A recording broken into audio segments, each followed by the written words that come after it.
A very warm welcome to anyone joining the stream or most likely watching a VOD. This is the first time I'll be streaming to a broader net of people. I've streamed in the past, mostly on my hobby server, with friends that I know in real life. I will be doing an analysis of A Link to the Past. I already have a script kind of written out and in the process. I'm mainly doing this as a hobby for myself. Something to just kind of work on through the holiday season, so I have something else in the fire aside from just doing overtime at work. Just something kind of fun to give to myself. I really like A Legend of Zelda. I think that should come as no surprise since obviously I'm playing it. But there's a lot that's really special about this game that I would really like to go into.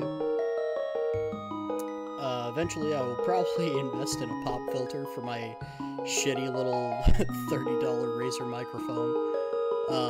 But again, I don't believe that I'll be streaming really to anyone. This is more just so that I can get gameplay footage for myself, for the videos that I will be making and uploading to this channel.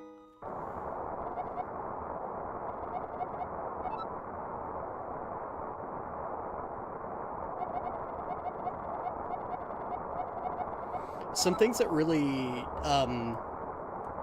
strike me immediately is that you can hear the rain in the background pounding against Link's house.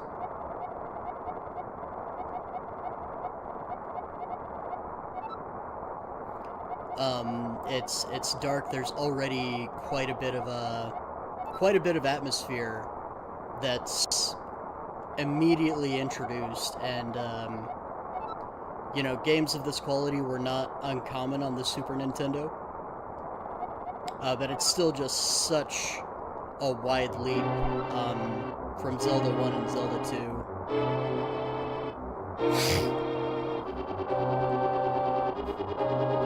And it seems the message that the princess just telepathically broadcast was for Link's uncle, who bravely tells Link to stay indoors. I'm not going to open this chest. I know there's a lantern inside, but I just want to kind of see what happens if I ignore it. I'm pretty familiar enough with this area by now that I feel I don't need it for the tutorial. Yeah, that rain and thunder gets louder as you go outside immediately. I believe the music changes a little bit too.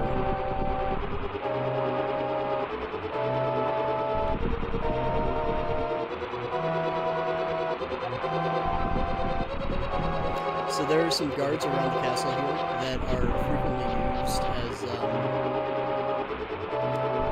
immediate hints to tell the player of someone who might be itching to go exploring immediately.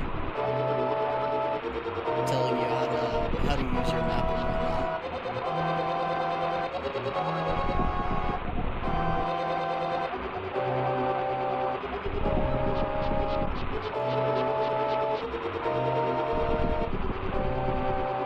So immediately, the only tool that the player really has in their toolbox is being able to pick up shrubs and throw them. This is it. There's so much detail to this because you can immediately see there is no walkway here, while there is a paved walkway to the right, kind of suggesting to the player, hey, go this way.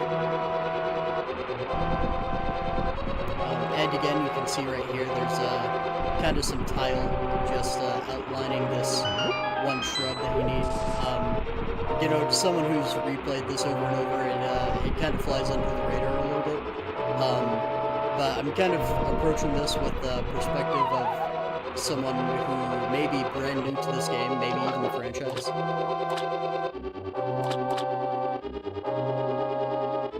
And it kind of does a lot for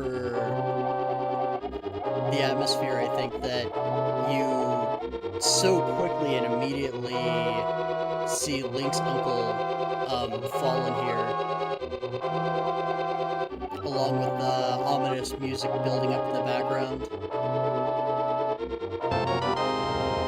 So he teaches you a special sword technique passed down through his people.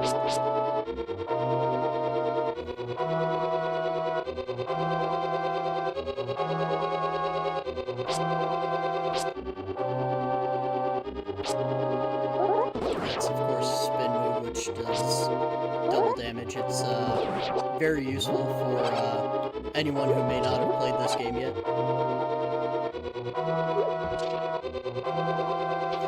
It also has a special property that Link holds his sword up in defense, and that will protect someone, protect him from someone, at least until he does damage, either by poking them by going forward, or by releasing the spin move. You can kind of see that he clashes swords a bit here.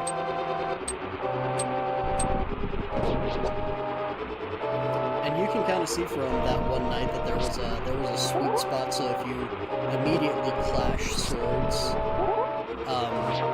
it'll bounce Link back, and it'll bounce the knight back too, actually, just a little bit.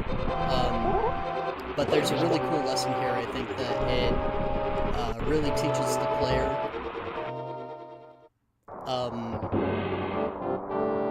kind of the rules of conflict in this game, that you can't just swing wildly with reckless abandon, or else you're going to take a lot of damage very quickly, and it's not enough to fall an enemy just by swinging wildly directly in front of one of these guys.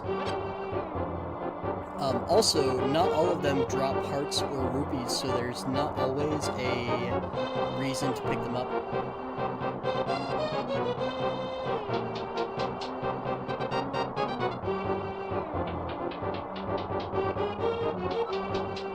And also, this music just kicks so much ass in this game.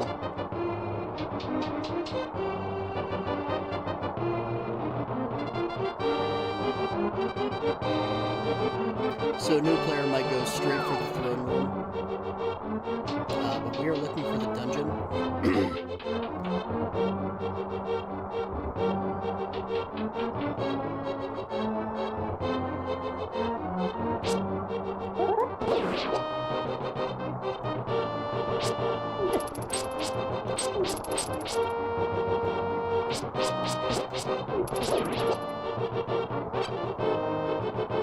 There is a little neat detail outside that I'll kind of walk through here just for a sec. Also a note on the music, so much music in this game has been reused for the other games throughout the series. That Hyrule Castle track was reused for Wind Waker, and I believe some parts of Twilight Princess.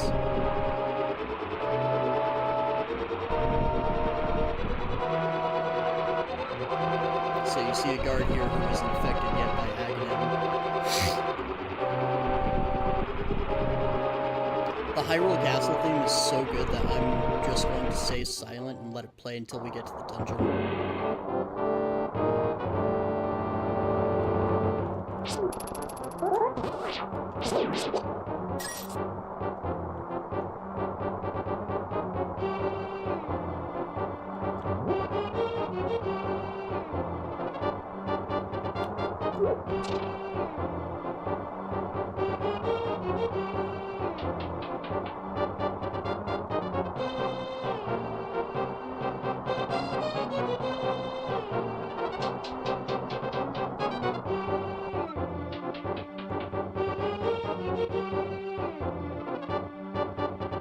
So this is the first real room of the dungeon. There's kind of a fun lesson here that you can actually hide from the guards. If you make noise, they'll actually look around for you, like he is right there. So there was a lot of thought that went into enemy behavior. I'm not gonna open that chest because it might have the enter. Here we have what I'm calling the catwalk room.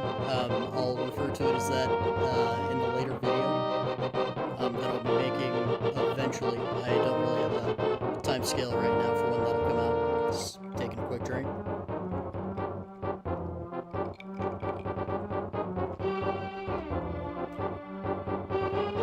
This room is really important because it teaches about bottomless pits.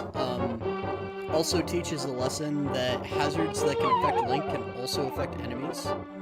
And one should be keen to use those to one's advantage.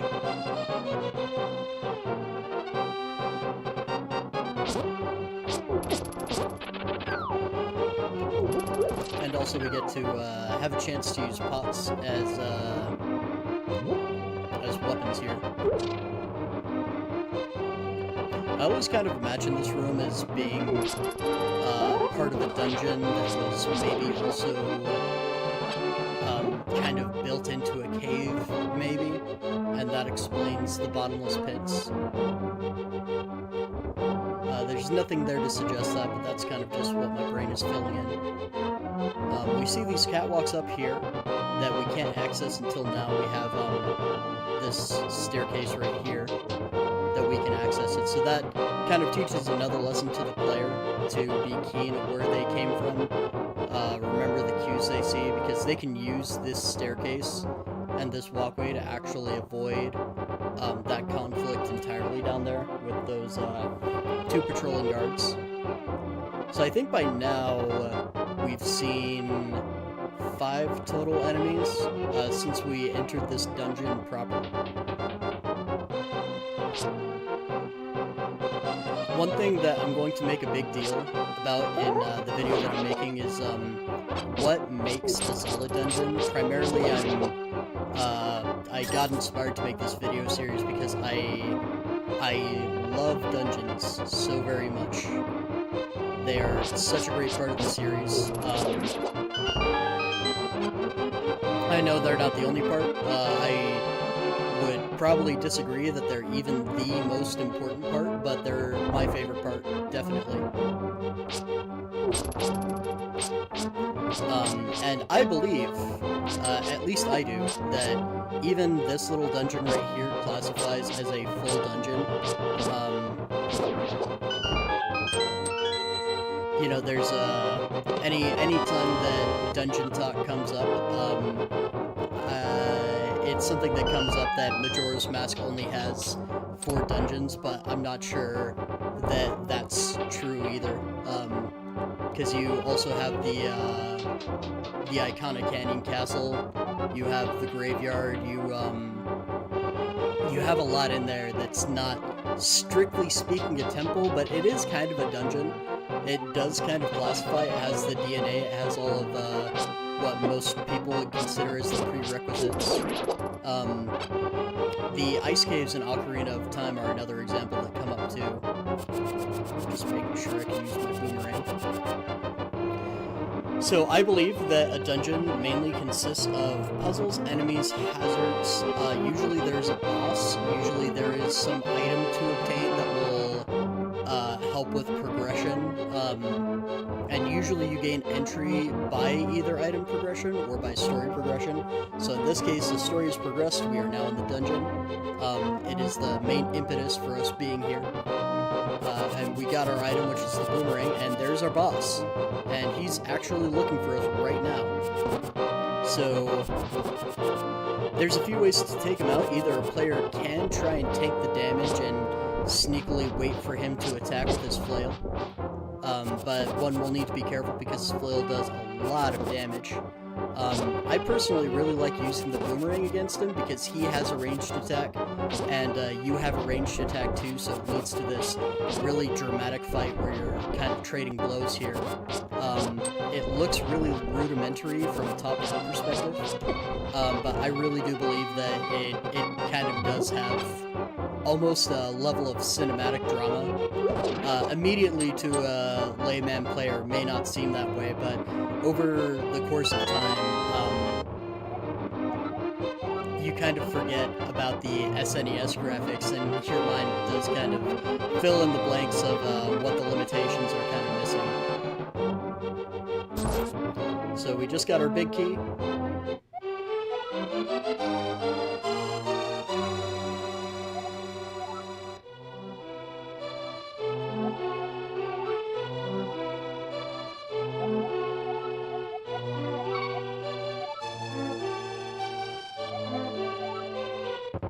So Zelda tells us to go to the first floor. This is something that I actually noticed in my recent playthrough. I played through this dungeon twice already for the script that I was making. I'm playing it through again now, but I was really impressed and kind of intrigued that we rescued the princess so quickly. Also, this room is kind of fun, I think, because there's the staircase here that kind of suggests that we're going further up. We went down into the dungeon. It's kind of insinuating that we're going further up, maybe about to exit. And then there's 2 staircases down immediately after. So it kind of, I don't know if it was intentional design, but it seems to kind of tease the player a little bit. And that's something, that's actually kind of a central theme that we see later on that the player will get teased about. One of those things specifically is actually saving the princess, because any viewers of the VOD will see here soon that we do save her. She doesn't get snatched out of our hands, not just yet. And we rescue her. She's safe and sound, at least for the time being. And we can sneak around that guard right there. There's not always a need to engage in combat to fight. And that kind of also adds another element of drama, that it gives the sense that the player is having to sneak around to try and escape with the princess, or valiantly fight with her behind his shield. So either way a player approaches it really gives the reinforcement that you're doing something heroic, and I think that's a huge deal. So we're back at floor 1, the main room.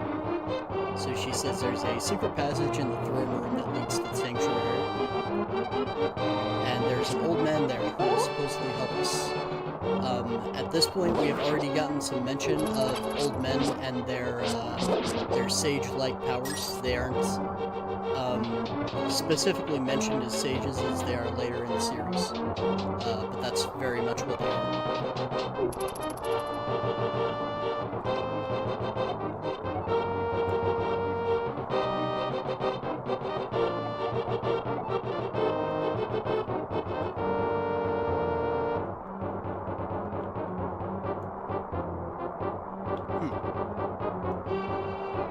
Yeah, interesting. So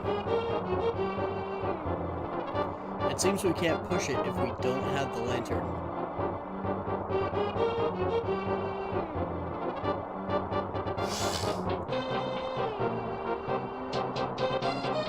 So we'll just run back and get it really quick.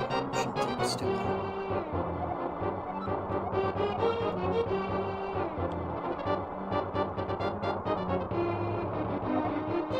So this first dungeon, that's the other thing that I believe all dungeons have, is central themes. I believe that every dungeon is trying to teach a player a lesson, or challenge a player to pass a test of some sort. In this case, it's just pass a test of survivability, and to learn the lessons that the game wants you to learn.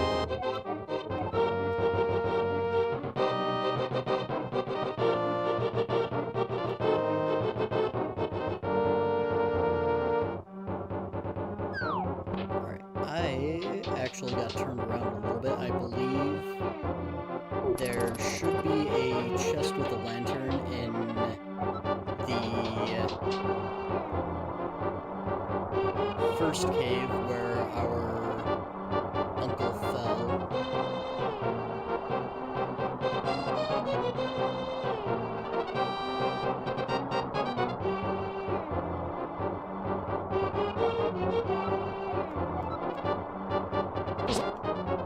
So for a brand new player who's not familiar with the series, these are a lot of guards, and they can't just be whacked simply with a sword over and over. I mentioned that earlier. But there's so many guards here that a new player will probably get their ass handed to them pretty quickly.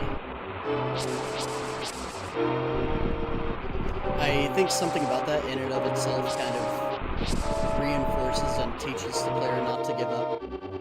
It's very generous with its respawn locations. You respawn right at the first interior of Hyrule Castle.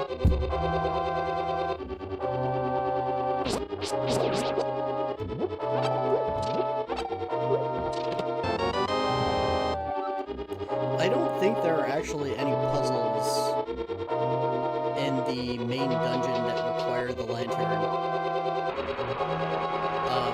So that's probably an intentional design choice to try and take care of the player, making sure they're not getting too in over their head, making sure they're not getting too immediately lost in the darkness.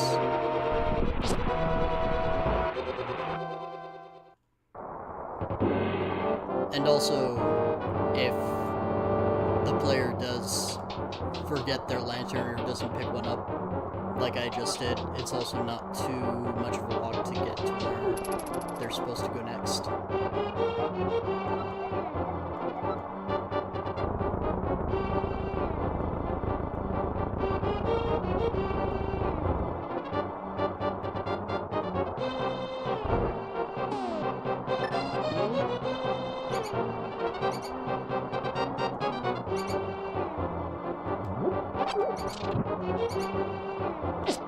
We get introduced to rats here. Rats are a different kind of enemy that can be pretty easily killed with one sword swipe. They only do half a heart of damage. So they're not a tremendous threat, but there are a lot of them. And their movement is much different than the knights. It's very distinct. And it's even distinct from other enemies here, where these snakes are very slow until they notice me. The rats are very start and stop at a consistent speed. And another thing the player might learn is that these smaller, weaker enemies are much more vulnerable to boomerangs.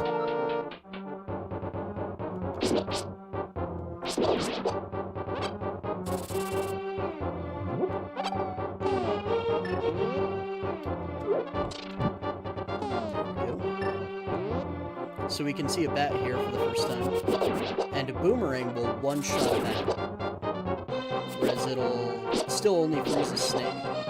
But flying enemies, it is a lesson that the player can learn, not necessarily will guaranteed learn, but can learn that boomerangs are very useful against them.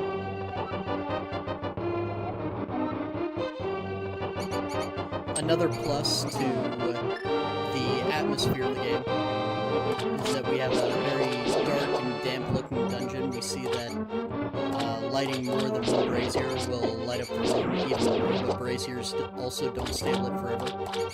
Mice don't like water. That's another thing that we can learn in this room.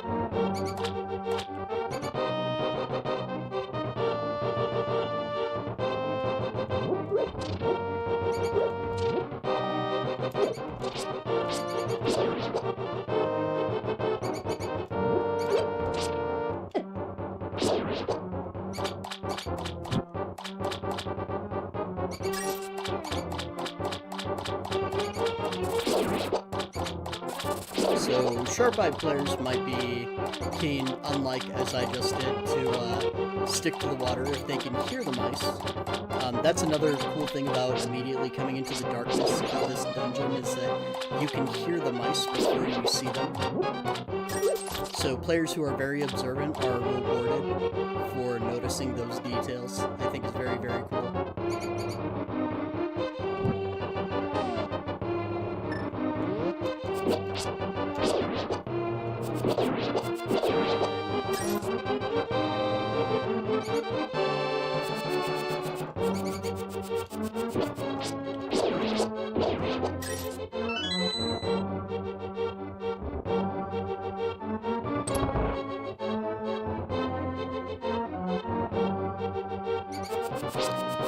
another thing that's neat is that this room is now fully lit.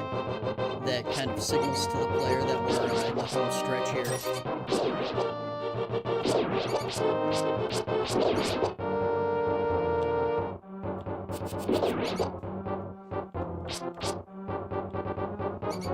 And we learned that some blocks can be pushed. Looking blocks can be pushed.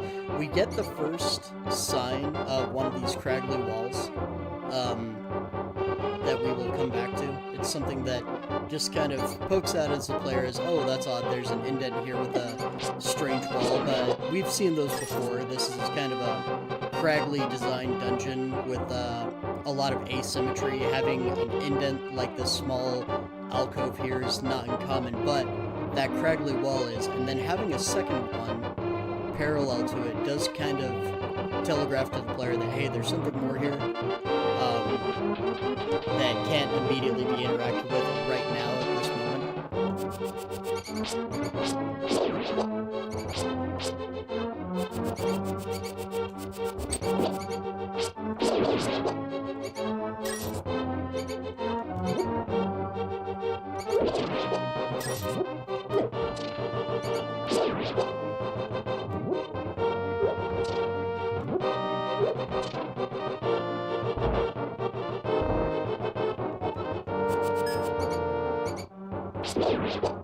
So here's another thing that I really like.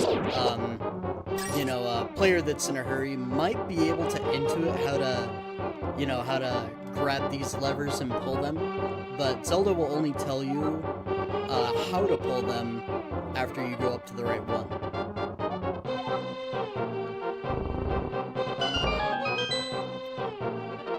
So helpful out to new players who might not have known to do that.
Of some sort. And we saved the princess. And even, let's see, it was, I can't remember his last name, but one of the lead designers, Takeshi, actually, and Miyamoto also commented on that it was a little strange how quickly you saved the princess, and she sets you off on your journey. I think that this is one of the most important parts of the introduction to the game. It solidifies that you are on a heroic journey, you just saved the princess, you just beat a big nasty boss, you made it through a dungeon.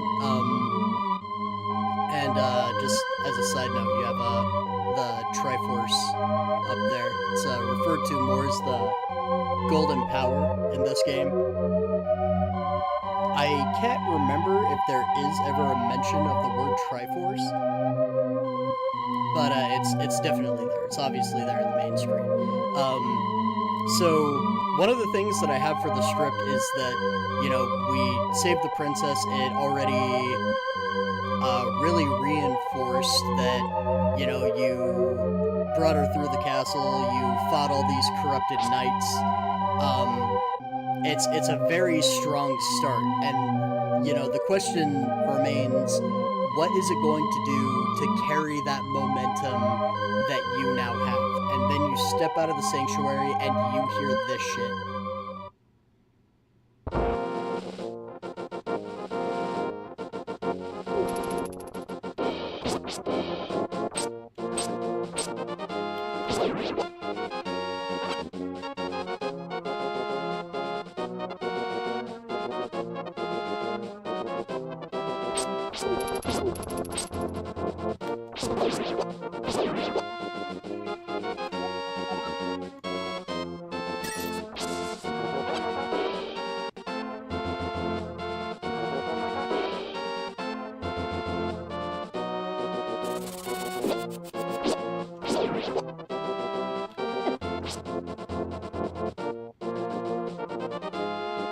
So, of course, it's the field song to A Legend of Zelda. Everyone knows it. I personally feel this is the single best iteration of this song. It's the only one, I'm pretty sure, that has it's still all MIDI instruments. It's nothing terribly impressive, but it is still the only one that has a full ensemble, I'm pretty sure. It does feel very heroic. And that's not to say that other games are worse for doing less. I think Breath of the Wild comes as a pretty prime example of one that uses far less instruments. But it's doing the same thing that this game is, and I think what that is it's matching the intensity with what's going on the screen. We won't see it right now. Obviously, there are a number of enemies that we've needed to fight just in the few screens we've been in. But A Link to the Past has a lot of personality, and I think that comes from the fact that everything in Hyrule wants to kill you. Link gets his ass whooped out here. Enemies don't drop health. There's a lot of them. Cutting grass, you know, that thing that people always know to do when they're low on rupees in Zelda, well, it's hiding bombs and guards instead, and bees that sting you. Everything in this game wants to kill you. And I think that warrants the amount of intensity that's coming from the soundtrack here, and it's certainly not the only song that does this. I feel Hyrule, yep, there was a bomb that we just stepped on, that came out of the grass. Hyrule Castle did, I feel, the exact same thing, where it was a very intense score, but we were invading a castle, and there were lots of knights, and a new player is probably going to feel very overwhelmed, but I think that pulsating orchestra really does a lot to push things forward, and I just really love it.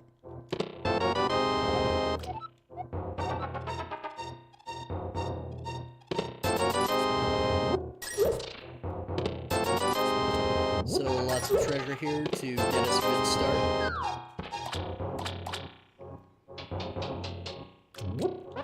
I am, for the most part, going to try and avoid save scumming.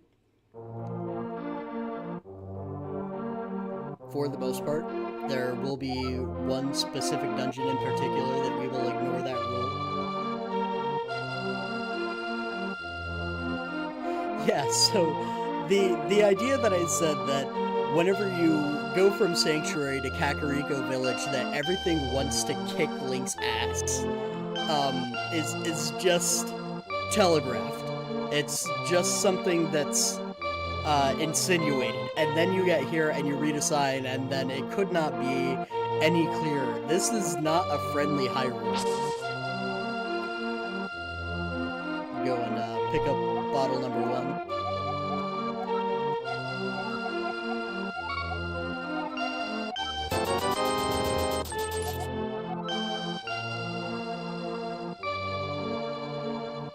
But yeah, look, friendly little NPC.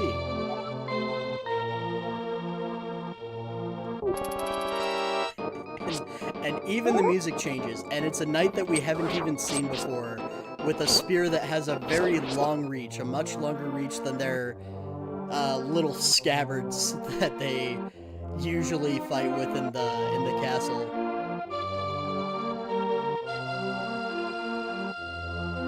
Just kind of getting our bearings here. She's not friendly either. Pretty much the only people that are friendly to Link in Kakariko Village are very elderly people, shady people, and a few people that are probably Link's age or so.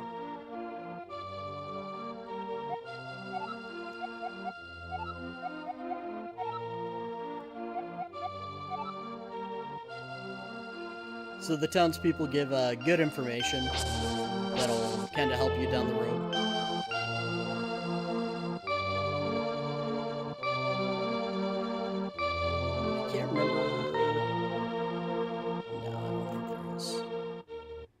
this area. I thought for a second that maybe there was a bombable wall right over here, but I don't think there is.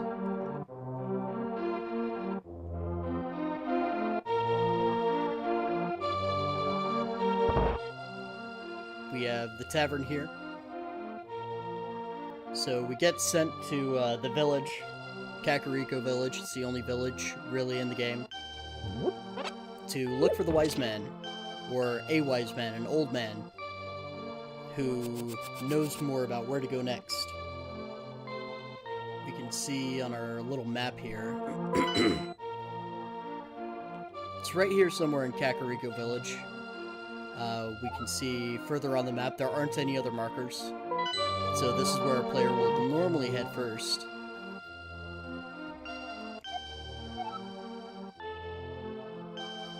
So this is another part that I love so much. You speak to this old man, and he says, "My son really liked to play the flute, but he went to look for the golden power and is not returned. I wonder where he is, and what he is doing now." So that's just a hint to something we'll see later on.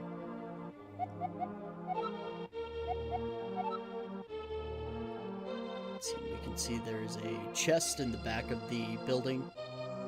We'll see if we can go grab.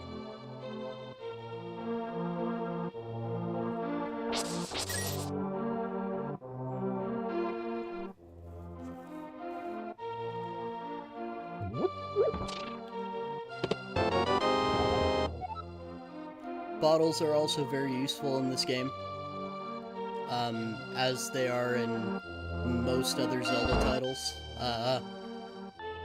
Putting fairies and potions in them, but you actually cannot use them to pick up fairies and sometimes bees unless you get this bug net.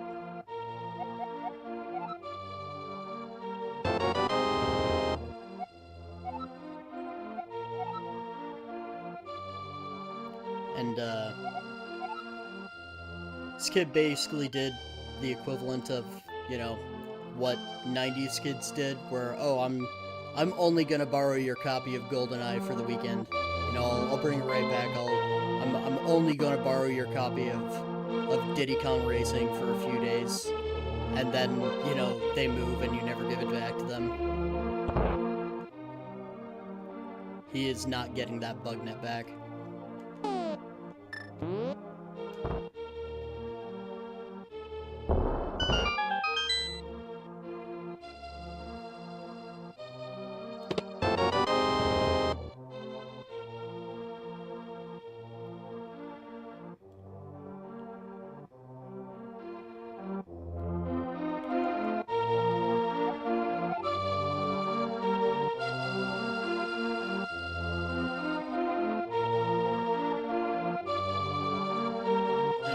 That's all in Kakariko Village that we can do for now.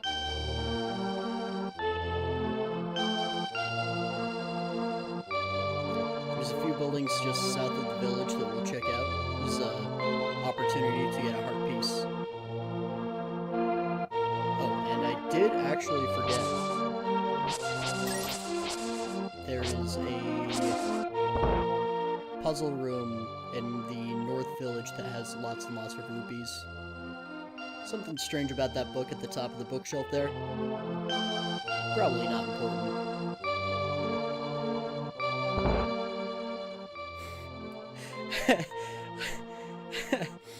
So there's something really funny about this building that this is a Zelda quirk that I think gets passed down in other games too. It's just really odd strangeness. So he says, "Yeah, Link, now I'm quarreling with my younger brother. I sealed the door to his room." Dude just bricked a wall over his brother's bedroom. So the doorway's open again. Okay, I should go make up with my brother. Kind of makes you wonder, what in the world were they fighting about?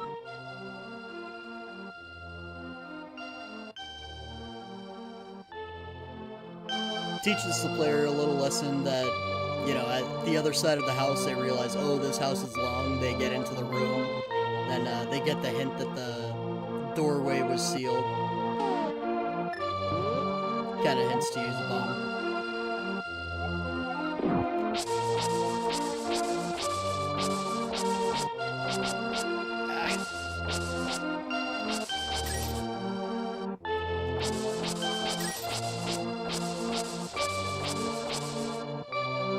Fighting the D-pad there. I don't think I'm gonna get it. Yep.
There's a little bit of foreshadowing there.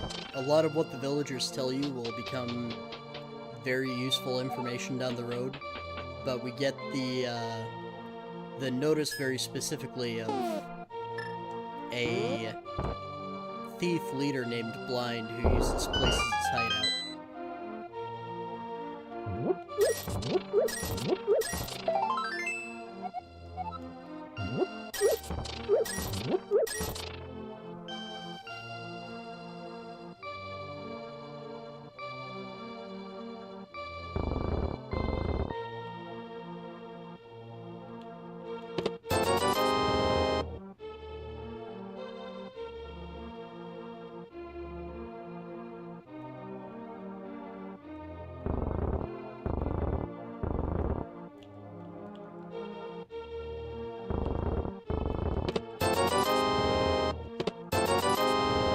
First try.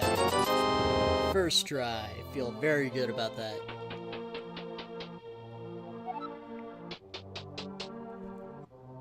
Even on some repeat playthroughs, that puzzle still gets me sometimes.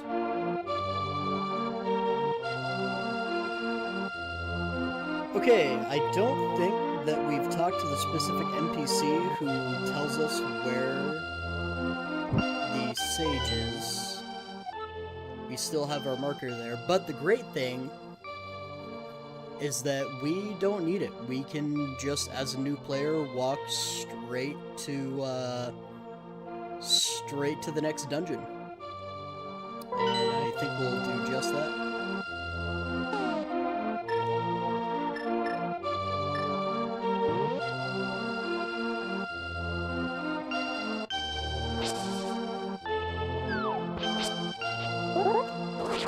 there is also the fortune teller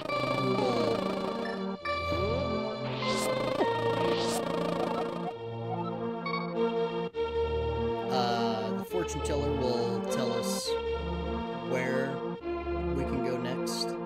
I haven't used the fortune teller a whole lot. I think there's a mechanic that it gets more expensive every time you need a hint. I could be wrong on that, but I remember that being the case, so I just kind of avoided using it.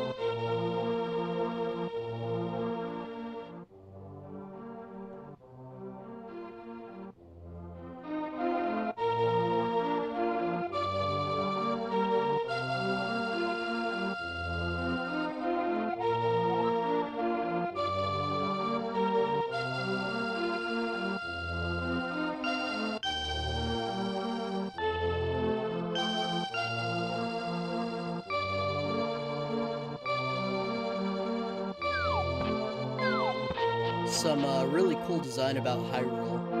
I'll go to the map here really quick. Is that in order to get to the desert, the lower lake region, it's kind of difficult to get to. You can't really sneak past this little sliver right here. You either need to go around the castle courtyard, around Link's house. But the two respawn points that you get are actually at the sanctuary and at Link's house, and that very neatly divides the map into a upper segment and a lower segment that's easily accessible by each one. So even though Hyrule is not a very friendly place for Link right now, if a player keeps on getting killed out in the field over and over again, not this time. It's not too punishing for a player to just restart back at one place or the other and try and make their way back.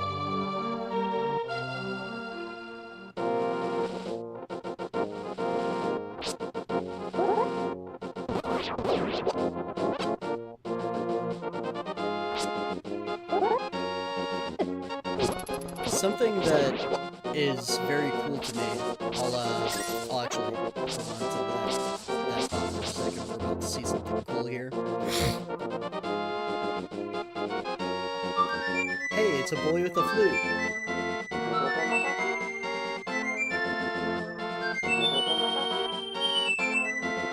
Surrounded by friends and animals, and you know, we can go up and try to ask him about the golden power. And then he vanishes. And he might reappear, but there's no way to go talk to him directly yet. So it's a very strange and interesting place. One of the only places on the map that doesn't have any enemies.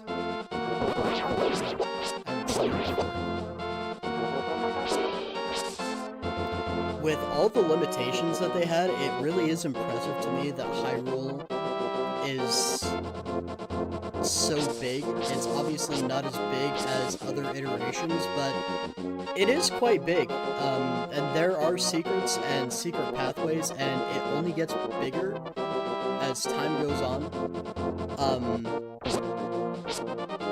There were a lot of design limitations with the Super Nintendo. That a lot of these developers actually had fun designing around. There are interviews that exist talking about all the things that they wanted to do, and they were able to get most of it in. I remember reading a big thing was about the little details of soldiers noticing odd sounds that you make, that you can sneak around them, but if you throw a pot or if you walk into a water puddle, they'll notice it and start looking for you, and the way that Link clashes swords with them kind of almost creates a very rudimentary parry system. So it's, in its own way, it's very real-time combat, done in a way that's lot more evolved than previous entries in the series. And yeah, you can see right here, holy crap, there's a lot of enemies. there's a lot going on right now, and none of it is good. None of it is here to help Link. And if you cut too much grass, there will be enemies hiding there too. So if you're ever low on health and you're trying to find hearts, it's always a gamble whether you're getting something helpful or not. I think that's a fairy fountain, so I'll save our bomb.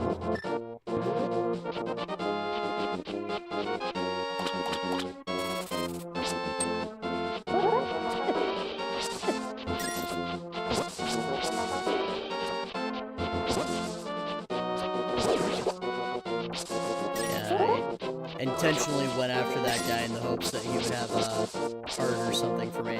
See, there's another bomb. Just keep cutting grass and see what we find, just for a little bit.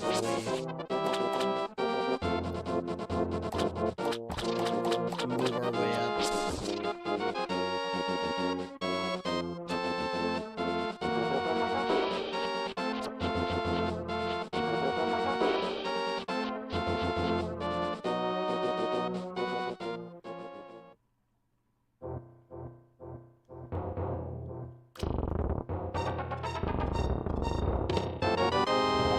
More bombs.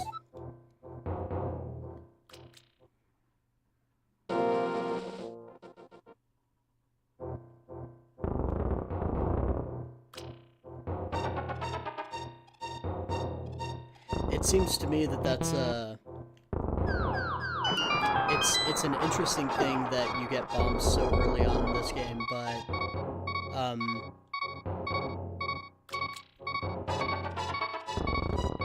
so many puzzles are so useful for them, and I think Breath of the Wild picked up on that, where it kind of immediately gives Link bombs to use.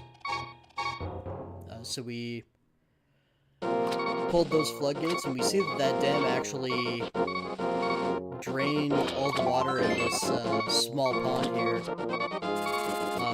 So a lot of player feedback right there. A lot of the world responding to the player and what they're doing, and also just a lot of goofiness.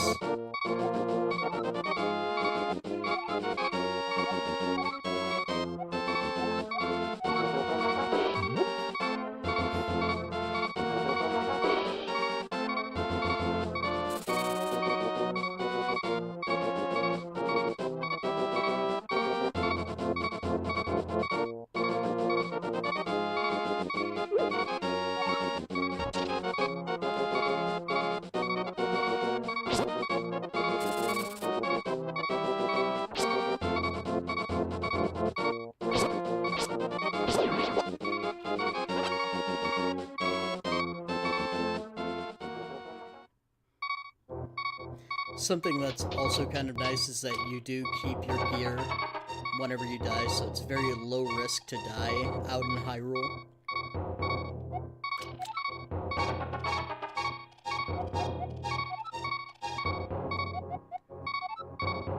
Really, the only punishment is needing to find your way back to whatever objective you're trying to move to. Yes, so another old wise man gives us a hint that there is a book somewhere that will help us read a language that we need to access one of the dungeons.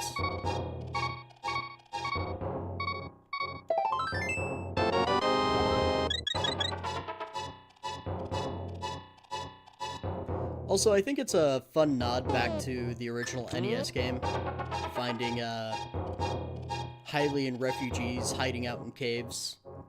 There's always some old man or some old woman living as a hermit in one of these secret areas.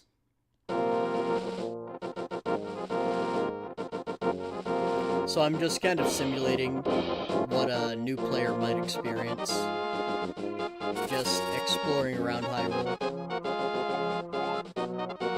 So there's the hidden language that the Elder was talking about. There's not much down here that we can do in the desert. Here's a player for right now, at least. But we do kind of see some of those enemies. And a player doesn't need to come down here, but I really do like how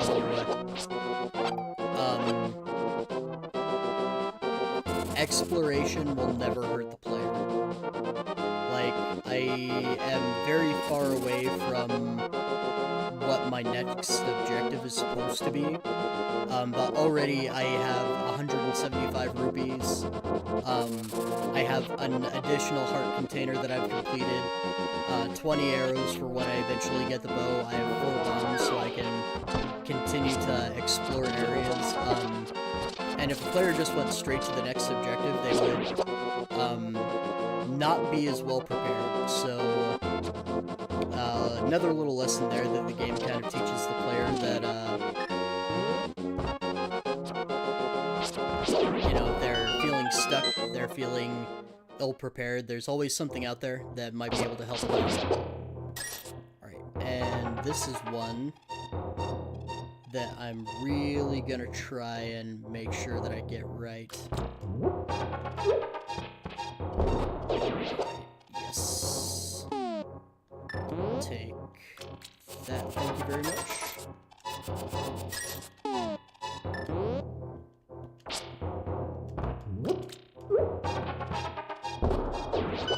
Whew, alright.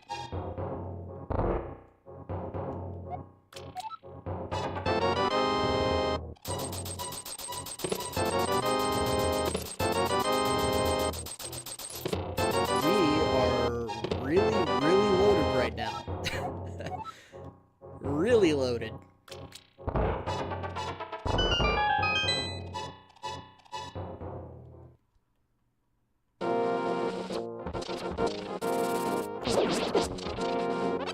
So those crabs do a lot of damage, holy cow.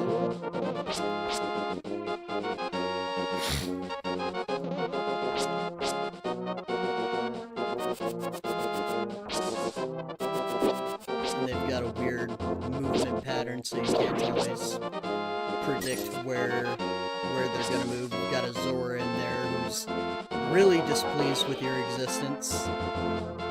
Everything out in Hyrule wants to kill you.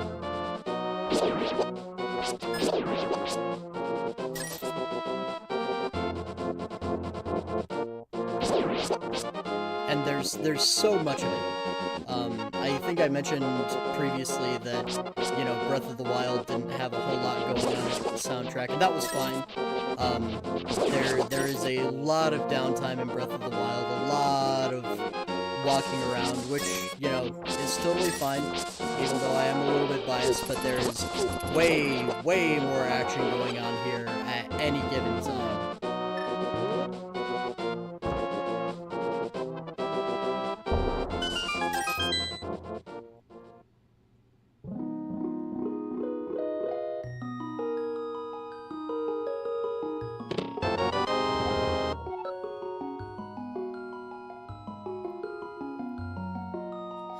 So this is kind of an odd design choice because I think this is one of those times that it might serve as a really good lesson to the player about secrets and about how bombs work. You have this area right here that you can't actually push any of these blocks, but you can see that there's a treasure chest right there. I skipped a beat a little bit, kind of just on autopilot, but a new player will automatically come in here wondering what exactly is behind some of these doors. So they have some fairies here.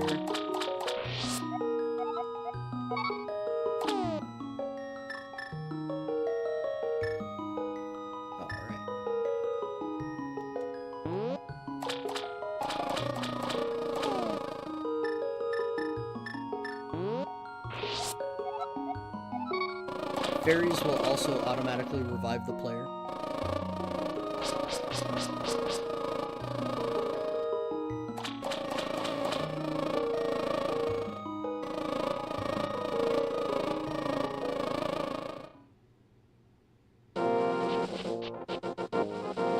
So we got the ice rod, hooray! It's not, terribly useful to us right now in this exact moment, but it is a fun little weapon to use.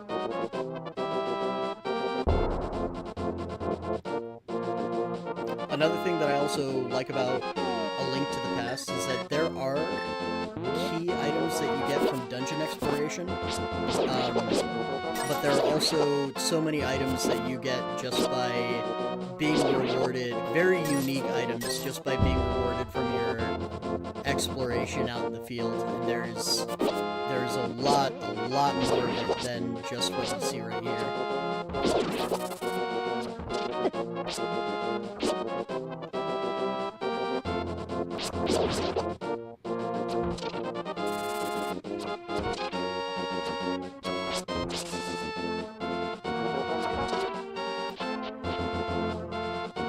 I think when I played this during one of my breaks at work, I'm playing on a little Anbernic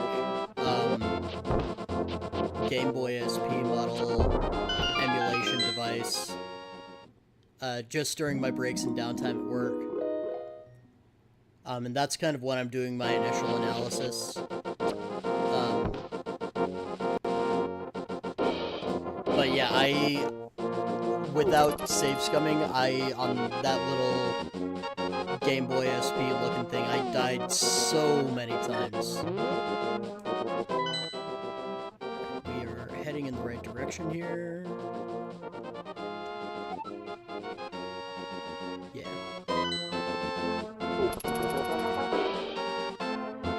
I'm doing much better than I did my my first playthrough. We'll go ahead and grab some top up on it.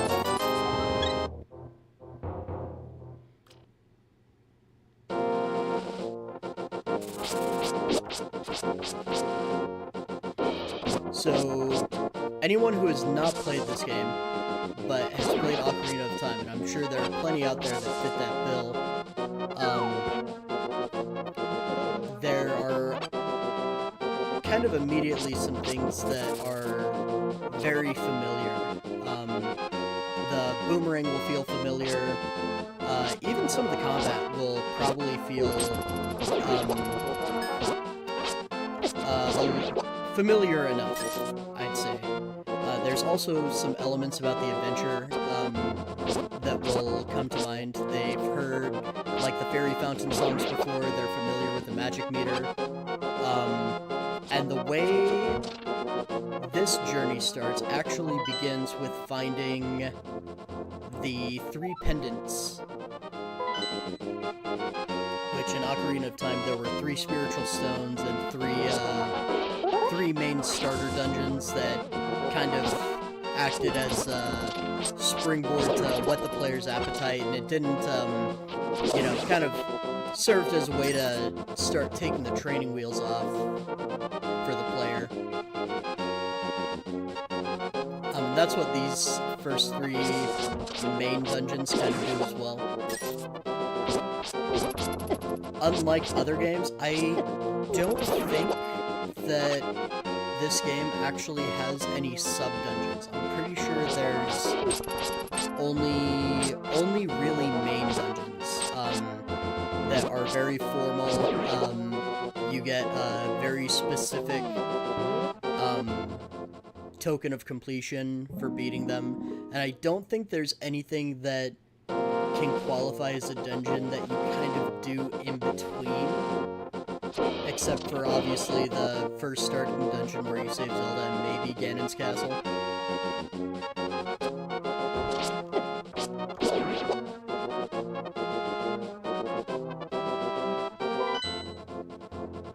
Yeah, I forgot.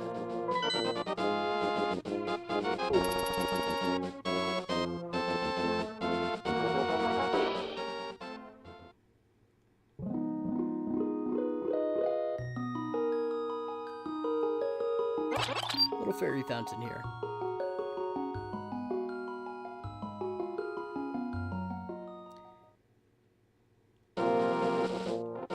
I feel that this this approach is very balanced so far.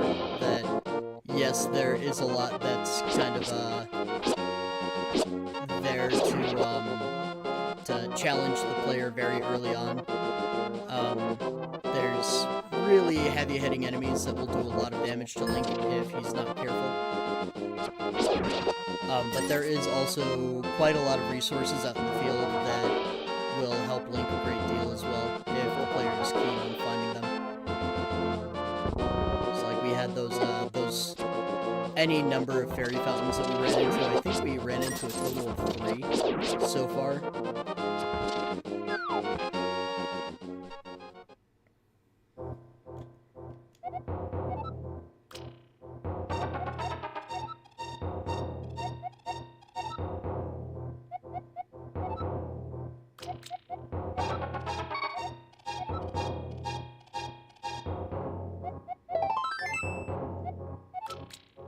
The Pendant of Courage. Already, courage is a very central theme. The game producers used The Lord of the Rings as a very heavy influence, especially in Link to the Past. There's obviously some stuff in A Link to the Past that are very obviously have nothing to do with The Lord of the Rings, but a very typical fantasy heroic adventure, and I think, in my opinion, I think that's the very first lesson that the game teaches the player. Going into Hyrule Castle with very, very little health compared to how much you get later in the series with so many knights fighting you that, you know, have shields and can parry back at you. The player will very likely die a number of times before they get their bearings. So I feel like that's the very first important lesson that the game teaches the player is actually to have courage in its own unique way, not to give up, not to, you know, be too afraid to be very careful, but not afraid.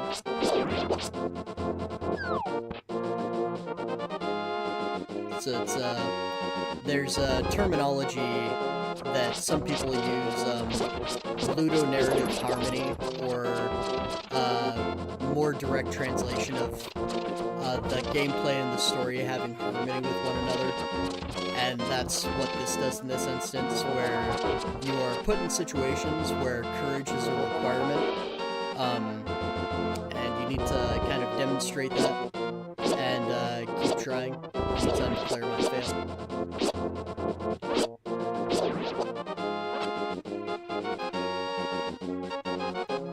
The very first dungeon, unobstructed by anything right here, so the player can just waltz in.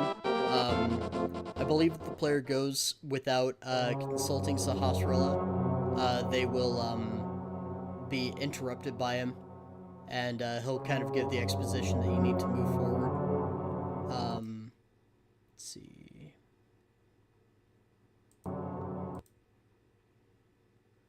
Don't mind me.